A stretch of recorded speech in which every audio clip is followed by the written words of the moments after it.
Jim Cramer is going to go on Chris Matthews' show Hardball, and he's going to talk about how the rich, the richest people in the country, the bankers that are making millions and billions, are crying and whining, okay, because they don't like Obama enough, even though he's done nothing but give them more and more, which they concede. So, I mean, get ready to get enraged. Go to clip 8 first. If you talk to Wall Streeters, they're not at all happy with him. And what's going on here? Why do they seem to hate him up on Wall Street? What they tend to say is, listen, we want to add, we want to hire, we want to grow in the United States, but everything is so up in the air, and when it gets to the point where we're thinking about what Washington's going to do, we know we're going to be the loser if President Obama's making the decision, because President Obama does not favor wealth creation and corporate profits. Now, the profits are huge. People have made a lot of money, but that is the rap that I hear. Yeah, so, facts be damned. Corporate profits are at a record pace. Executive compensation, record pace.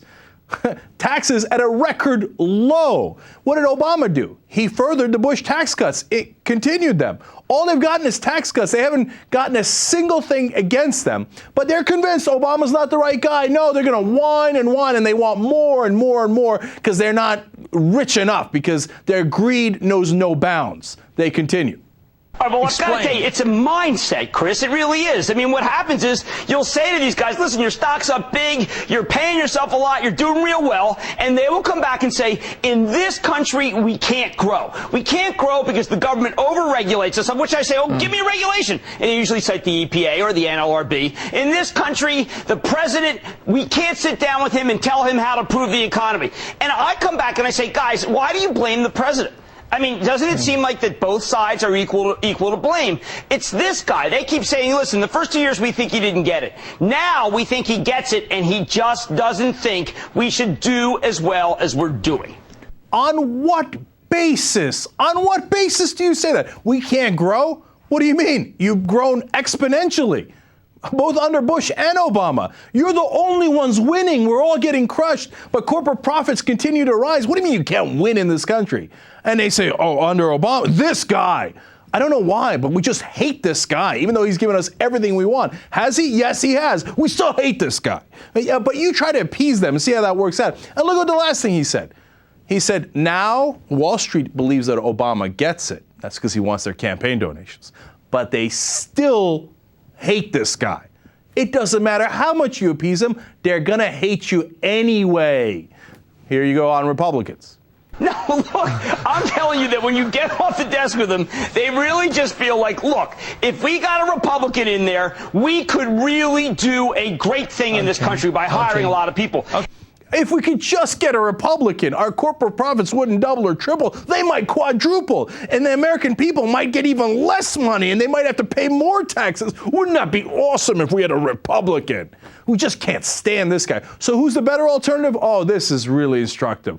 Watch this. January 20th, 2013, Rick Perry's in office. Okay, he's a little erratic sometimes. I don't think he's stupid or anything, but he's a little erratic. He hasn't proven himself. Well, they unload the $2 trillion they're sitting on because Rick Perry has given them the confidence to invest. I'm serious about this. Rick Perry has given Wall Street the confidence to invest that $2 trillion they're sitting on. Will they invest it because they got a happy Republican and the good times are back? Or no, will they be scared to death of this guy? No, I don't think so. We have a Treasury Secretary right now that has done more to help business than anybody I've seen in years. He is a straight shooter. Everybody respects him. I doubt you'll ever get a guy of Geithner's quality in a Perry administration. No way. Oh, that's so instructive in two different ways. All right, number one, think about that idea that if they get a Republican president like Perry, Wall Street, who wasn't spending money before because there's no one to buy their stuff, right? Because the middle class has been crushed. All of a sudden they're going to say, oh, you know what? We like the Republican. We're going to invest in things that we wouldn't have invested in before, that we didn't think we were going to make money on before. But it's okay. We don't mind losing money because at least we have a Republican president. Who thinks that's going to happen? But look at what Cramer said second. He's like, no, there's a guy in the world that Wall Street loves more than Tim Geithner.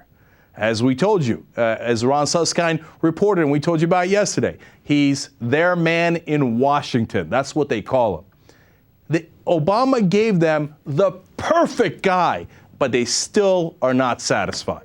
One last one.